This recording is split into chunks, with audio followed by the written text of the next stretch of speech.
Que a paz do Príncipe da Paz possa inundar o coração de todas as pessoas que vão ouvir mais esse podcast. Hoje nós vamos falar de duas histórias, mas de uma mesma mulher. Lembrando que nós estamos no mês da mulher. Eu quero dedicar esse mês a falar de mulheres maravilhosas que a Bíblia nos fala sobre ela. Então, são duas histórias. A primeira história está lá em Lucas 10, de 38 a 42. Diz assim: Quando eles seguiam viagem, Jesus entrou numa aldeia e certa mulher, chamada Marta, hospedou-o na sua casa. Marta tinha uma irmã chamada Maria, que, assentada aos pés do Senhor, ouvia o seu ensino. Marta agitava-se de um lado para outro, ocupada em muitos serviços. Então se aproximou de Jesus e disse: O senhor não se importa com o fato de minha irmã ter deixado que eu fique sozinha para servir? Diga-lhe que venha me ajudar. Mas o Senhor respondeu: Marta, Marta, você anda inquieta e se preocupa com muitas coisas, mas apenas uma é necessária. Maria escolheu a boa parte, e esta não lhe será tirada. Que Deus abençoe a leitura da sua palavra. Maria não queria saber de ajudar sua irmã.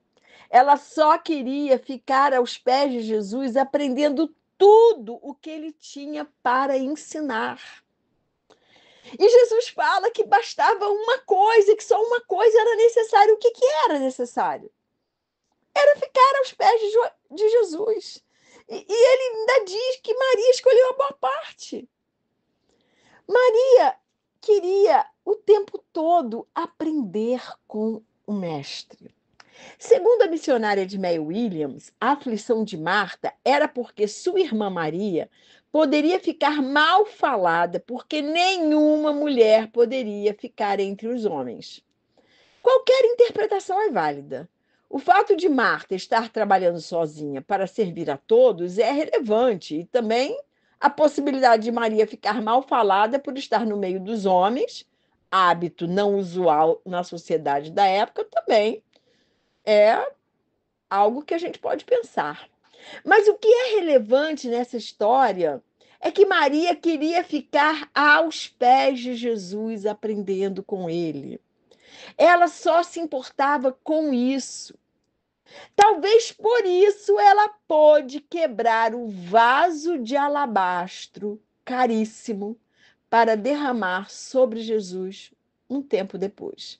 E aí, essa segunda história é contada lá em João 12, de 1 a 12. Na verdade, ela é contada no Evangelho de João, no Evangelho de Marcos e no Evangelho de Mateus. Diz assim, lá, eu estou lendo João 12. 6 dias antes da Páscoa, Jesus foi para Betânia, onde estava Lázaro, a quem ele tinha ressuscitado dentre os mortos. Prepararam-lhe ali uma ceia. Marta servia e Lázaro era um dos que estavam à mesa com Jesus. Então Maria, pegando um frasco de perfume de nardo puro, muito precioso, ungiu os pés de Jesus e os enxugou com seus cabelos. E toda a casa se encheu com o cheiro do perfume. Mas Judas Iscariotes, um dos seus discípulos, aquele que estava para trair Jesus, disse: Por que este perfume não foi vendido por 300 denários e o valor não foi dado aos pobres? Ele disse isso não porque se preocupava com os pobres, mas porque era ladrão. E, tendo a bolsa do dinheiro, tirava o que era colocado nela. Tipo assim, uma espécie de tesoureiro, né, do ministério. Continuando. Mas Jesus disse: Deixe-a, que ela guarde isso para o dia do meu sepultamento, porque os pobres sempre estão com vocês, mas a mim vocês nem sempre terão. Maria, então, entregou a Jesus o que ela tinha de mais valioso e caro. Antes, Maria estava aos pés do Mestre, aprendendo com ele, se derramando na presença dele, buscando a presença dele. Talvez por isso tenha tido tanto desprendimento ao derramar sobre Jesus o que ela tinha de mais precioso. E toda a casa encheu-se com o perfume do bálsamo. Todos puderam usufruir do aroma daquele precioso perfume. Mas o vaso, ele teve que ser quebrado e o perfume todo derramado sobre Jesus. Aquele perfume era um verdadeiro tesouro. Então hoje eu quero te perguntar, meu querido irmão, minha querida irmã, qual é o seu tesouro? Jesus tem que ser o seu maior tesouro. E se tivermos algum tesouro, ele tem que ser derramado em Jesus, como fez Maria. Maria entendia a grandeza do perdão e do amor de Jesus, por isso se tornou uma adoradora, adorando o Mestre com o melhor que ela tinha a oferecer.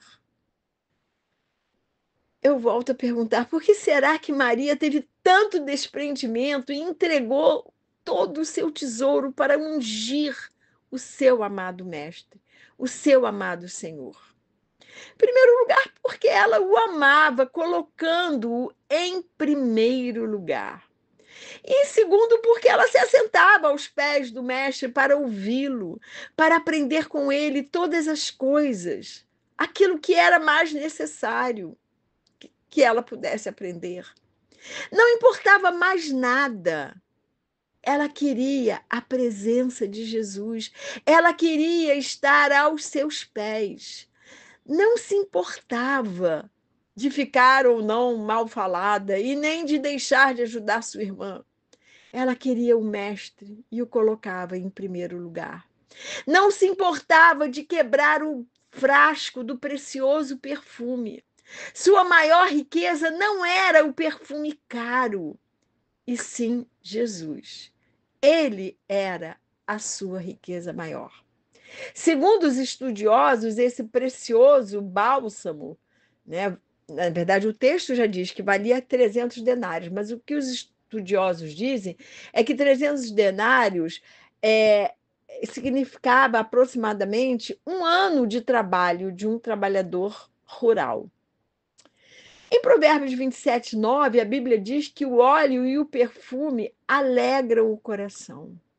Então, Maria queria alegrar o coração de Jesus.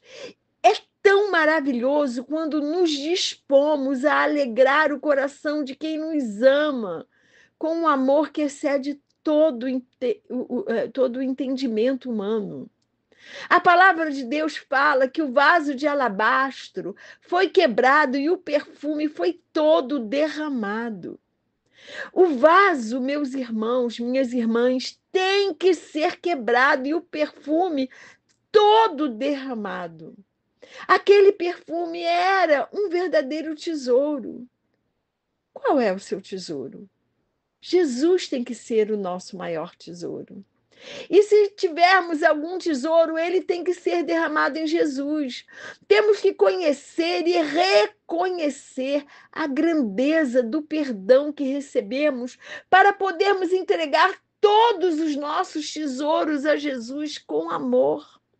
Maria entendia a grandeza desse perdão, por isso se tornou uma adoradora, adorando o Mestre com o melhor que ela tinha a oferecer. E nós conhecemos a grandeza do perdão que recebemos? Nós já entendemos que para receber o perdão de Deus, Jesus teve que ir para a morte, e morte de cruz. O preço que Jesus pagou por mim e por você foi alto demais. Ele passou por todas as dores, a dor moral, a dor física e a dor espiritual. E a maior de todas as dores foi sentir que seu pai o abandonou, mesmo que por instantes, mesmo que momentaneamente. porque ele se fez pecador por nós. E o pecado faz separação entre Deus e as pessoas, como diz lá em Isaías 59:2. Por isso, na cruz, ele diz: Deus meu, por que me abandonaste? Será que cada um de nós tem a noção da dimensão do amor de Deus e a noção do perdão que nós recebemos e o entendimento do preço que foi pago para termos esse perdão? Só quem tem esse entendimento derrama todo o perfume, todo o tesouro, quebrando o seu vaso. Pode ser um adorador que adora o Pai em espírito e em verdade. Adorar é muito mais que cantar. Adorar é tudo perder para tudo ganhar. Em Mateus 10:39, Jesus diz que quem acha sua vida vai perdê-la, mas quem perde sua vida por amor a Ele irá achá-la. Em segunda carta aos Coríntios 6:10, o apóstolo Paulo diz: nada tendo, mas possuindo tudo. Quem é que pensa como Judas? Ah, é muito caro. Demorei tanto a conquistar. Esse tesouro é só meu. Basta colocar só um pouquinho de perfume que já irá agradar o mestre. Quem é que acha que por ser crente, ir à igreja e ter a promessa da salvação já basta? E acha que é só se dar um pouquinho e que vai dar tudo certo, tudo vai ficar bem. Jesus não é Deus de pouquinho. Ele não deu uma parte de si por cada um de nós. Ele não deu uma parte do seu sangue. Ele deu todo o seu sangue. Ele deu toda a sua vida por amor a nós. Ele quer, portanto, que entreguemos tudo a Ele. O vaso foi quebrado para ungir o corpo de quem iria ser quebrado, moído por amor a todos nós. Não só a Maria, mas a todos nós. Mas Maria sabia disso. O bom perfume ungiu Jesus e agora nós somos esse bom perfume de Cristo. Isso está lá em 2 Coríntios 2:15. O vaso de alabastro, que é o nosso tesouro, tem que ser quebrado e o perfume todo derramado sobre Jesus. Então eu pergunto de novo, qual é o seu tesouro? Às vezes o nosso tesouro são nossos filhos. Entregue-os a Deus. Às vezes é alguma mania, um vício, um pecado que está sempre nos assediando. Entregue-os a Deus. Às vezes é alguma mania que nós temos. Entregue tudo. Entregue todos os tesouros bons ou os tesouros ruins que nos apegamos, não deveríamos nos apegar, mas nos apegamos. Entregue tudo a Jesus, porque Ele e só Ele tem que ser o nosso bom tesouro. O vaso tem que ser quebrado para Deus fazer de novo. Porque quem não nasce de novo não pode conhecer Jesus. Foi o que ele disse a Nicodemos, lá em João 3. E para nascer de novo, nós temos que morrer para os nossos pecados, nos tornando novas criaturas em Cristo. Em Romanos 6:8, o apóstolo Paulo diz: se já morremos com Cristo, cremos que com ele viveremos. E em Gálatas 2:20, Paulo diz: não mais eu, mas Cristo vive em mim. A minha oração por mim e por você é que possamos todos os dias sentarmos aos pés de Jesus para ouvi-lo, aprendendo com ele tudo o que ele quer e precisa nos ensinar, sem nos importarmos com coisas que com certeza são coisas menores. A minha oração por mim e por você é que aprendamos com Maria a entregar todo o nosso tesouro para Jesus. Minha oração por mim e por você é que possamos desejar a presença de Jesus em todo o tempo, colocando Ele em primeiro lugar em nossas vidas. E que o Senhor nos abençoe e nos guarde, que o Senhor faça resplandecer o seu rosto sobre cada um de nós e que o Senhor tenha misericórdia de nós, que sobre nós o Senhor levante o seu rosto e nos dê a paz.